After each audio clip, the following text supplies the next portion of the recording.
আসসালামু আলাইকুম, কেমন আছো সবাই? আশা করি ভালো আছো। কিছুদিন আগে আমি টমেটো আর রসুনের পাতা হারভেস্ট করেছিলাম। তো আজকে চলো অন্য কিছু হারভেস্ট করেছে। তো আজকে হারভেস্ট করবে এই বেগুনগুলা। বেগুনগুলা তো এই বেগুন গাছগুলা হচ্ছে অন্তত 2 বছর ধরে বেগুন হচ্ছে, 2 বছর পুরনো গাছ এগুলা। এই বছর 2 বছর হয়েছে। তো এখান থেকে নিচ্ছি বেগুন, দেখে দেখে নিতে হবে। তো অনেক বেগুন হয়েছে, যেগুলো এখন খাওয়া যাবে সেগুলো নিয়ে নিচ্ছি। দেখো অনেক ধরনের ভ্যারাইটির বেগুন আছে। তো এখানে আর নেই, তারপর আরেক পাশে গিয়ে দেখি চলো আর কি বেগুন আছে। তো প্রথমে তোমাদেরকে আমার টমেটো গাছটা দেখাই। টমেটো গাছে দেখি আরও দুটো টমেটো পেকে গেছে, তো দুটো টমেটো নিয়ে নিব। যেহেতু টমেটোর বারে গাছটা হেলে যাচ্ছে, তাই যত হারভেস্ট করে নিতে পারবো ততই ভালো গাছের জন্য। দেন আরেক পাশে এসে দেখি আমি এই বেগুনটা হয়েছে, এখন এটা খাওয়া যাবে, তাই জন্য এটাও নিয়ে নিলাম।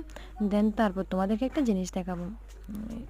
তারপর দেখো, এগুলো তো আশাই করিনি। এখানে দেখো মরিচগুলো পেকে গেছে, তো মরিচগুলো হারভেস্ট করে নিচ্ছি। পাকা পাকা মরিচগুলো নিয়ে নিচ্ছি। তো আমি কেচি আনিনি, তাই একটু হাতের সাহায্যে কষ্ট করে নিয়ে নিব। তো আমি এক এক করে সবগুলো মরিচ, এই দেখো কি ভুল করে ফেললাম, এখানে ফুল সহ একটা ডাল ভেঙে ফেলেছি। উফ, কেজি আনলে একটু সহজ হতো, কেজিটা পাওয়া যাচ্ছে না, তাই জন্য আর হাতে নিতে হচ্ছে আসলে। তো হাতে আমি সবগুলা লাল মরিচগুলা পাকা আর কি, এগুলা লাল হয়ে গেছে, তো এগুলা নিয়ে নিব। যেগুলো থেকে আমরা চারা করতে পারি, নতুন বীজ, বীজ থেকে, এগুলার বীজ থেকে চারা হয়ে যায়। কাঁচাগুলো থেকে হয় না, লাল বীজ থেকে চারা হয়। তো এই গাছটা দেখতে পাচ্ছি, এটা আগে একটা লাল মরিচ। তো এটা কি দেখো, একটা সাদা কালারের বেগুন।